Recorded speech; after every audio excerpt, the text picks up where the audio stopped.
I want to show you this first. You might have seen these in another brand. I'll put the 4 amp on here.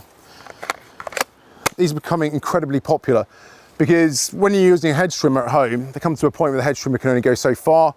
You're left with thicker material on the inside, or you want to do selective pruning. Again, just coming up to that season where you want to start cutting back my fruit trees or being a bit more selective around the garden, reducing some of the scale of some of the trees that we've got.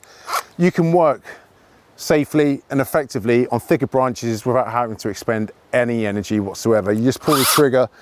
You've got plenty of safety mediums built into this as well. So if I'm, argument's sake, wanting to cut down some fungal infection out of the apple trees, I can use this at arm's length, and I know that I can cut through up to around about 8 to 10 centimeters of growth, established growth, whereas there's no way. I mean, we've got some good big fit guys here. You try cutting through 10 centimeters using conventional pruners. It's not happening. It's not happening at all. But this has got your knuckle guard built in for safety. It's a dual trigger activation. We've got retractable chain guard here, and we've got a 10 centimeter cutting chain as well. And we've got a high chain speed, so it means if I want to do some selective pruning, I can. I just want to show you just how capable this is, in case you haven't seen a tool of this nature in operation. So I'm going to swap these over. But have you seen versions of this in other brands at all? Yeah. And have you sold any in any of your? Yeah. Any feedback? Yeah, they all like them. Yeah. I thought someone was going to say it, a load of people come back with the hand missing or something like that then. Now, I think genuinely one of my favourite tools, both as a landscaper but also as a domestic gardener, just think it gives you so much more scope to do things quicker. Instead of, its downside for me is I end up with more jobs to do as a result, because I can't go and blag that I've been cutting down the trees for an hour, because she knows it's not going to take me that long anymore.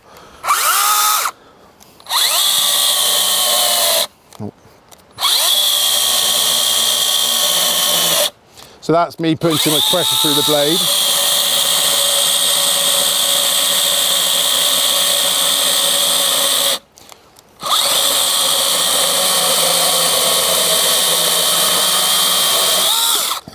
So those stops there are me pushing down too hard on the chain. So the idea is that you just let the tool do the work.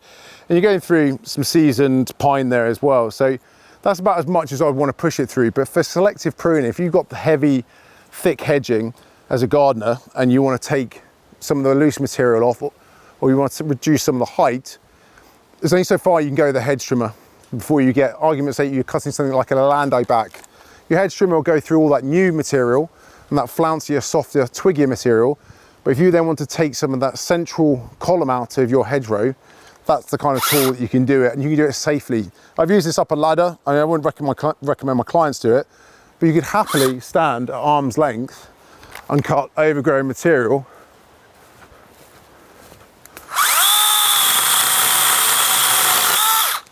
Again, I could do that all day and it won't exhaust me. I'm not going to do it with a pruner all day because I'll be sweating.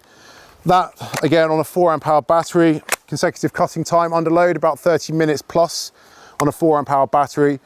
It comes with a lubrication pipette as well, so the oil just goes straight onto the chain on these ones. But in terms of accessibility to a chainsaw and for answering gardeners' needs, I think that's a real asset.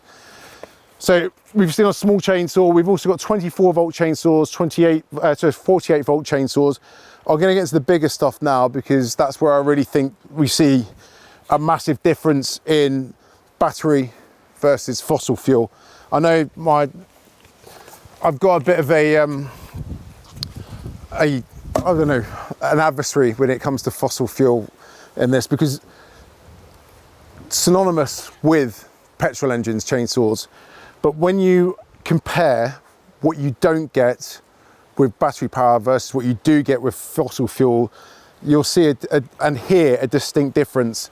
Now, that's solid oak sleeper because I wanted to show off the chainsaws and as much of an acid test as possible. So that's about as hard a timber as you're likely to encounter in the UK. So that's a mean feat. I was going to get one of you to come and embarrass yourself using this hand tool to try and cut it through. So Mark Mosley, step up. Come on. You're joking. That'll take you 20 minutes. Exactly. So I want to show you how quickly we're going to cut through this, both with the 48 and the 60 volts. No, you just stand there. There's the 48. I just need two 4 amp hour batteries. We've got them. Have we got another 4 amp hour? Anyone? I've got one. Superb. I love this. I think if you're a domestic user, this answers everything you need from a chainsaw. 16-inch bar. Works with two 24-volt batteries working in tandem. I'd always advocate that you use a 4 amp hour battery on a chainsaw, purely because the draw on the battery is very quick, very instant. It will work off of two 2 amp hour batteries, but you just won't get the sustained life out of the batteries in the runtime. Consecutive cutting time under load, around about 20 to 30 minutes on those two on a full charge. Those batteries, remember, charge up in just an hour. In terms of the safety features built in, same as a conventional chainsaw. Twin trigger activation, we can't start it until we remove the chain blade, but you can hear the chain speed on this. These battery powered chainsaws will have a higher chain speed than a like-for-like petrol mower. They'll also have higher torque levels, instant torque levels, because there's no lag. So you're straight to work, double quick time. What that means is there's less scope for me to receive any kickback because I've got higher chain speed working over time and time again.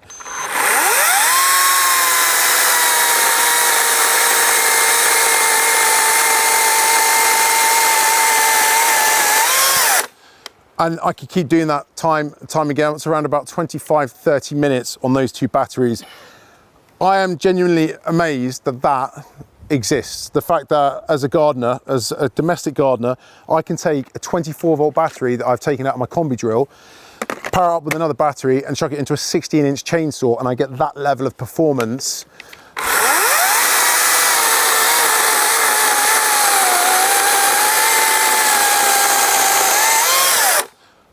I think that's pretty impressive. Come on, where are my fossil fanboys? Where are they?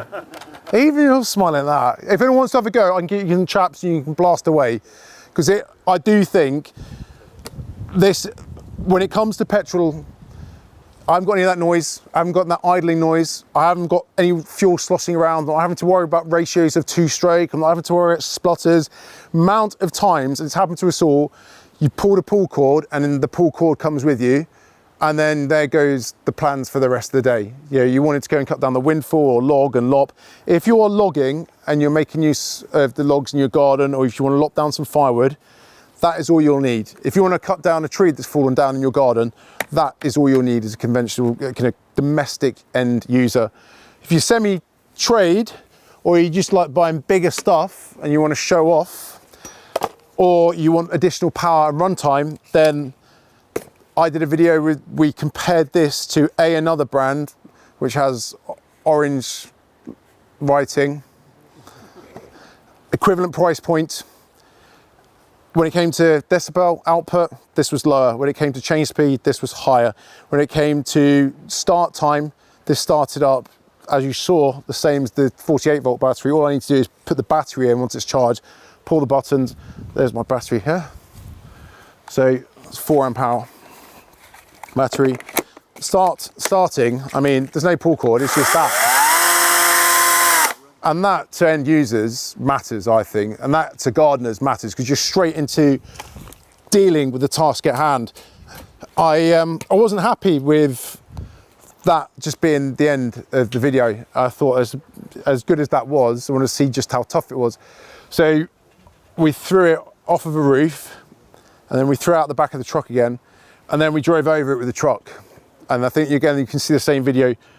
And all it's got is superficial scratches. Again, okay, the battery bounced out a couple of times, but for someone who's gonna maybe use and abuse their tools on the daily, that's the kind of, especially on a Friday afternoon, if you ever see a tradesman like myself on a Friday afternoon packing their van, it's a very different version to the tradesman packing his van on a Monday afternoon. Everything just gets slammed in the back. You wait till you see the handy boys once you guys will go. Watch them load the van.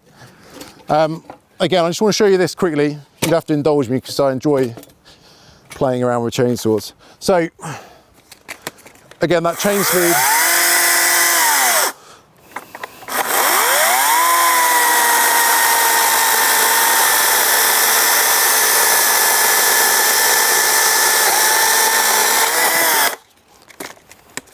again, making a tool like this accessible, it's taking any of that intimidation with the prospect of having to maintain and service. The only thing you have to look after is making sure the chain oil reservoir is full.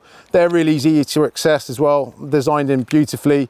16-inch bar, standardized bar as well, so you're always going to be able to get replacement chains and parts, and you guys no doubt stock those as well.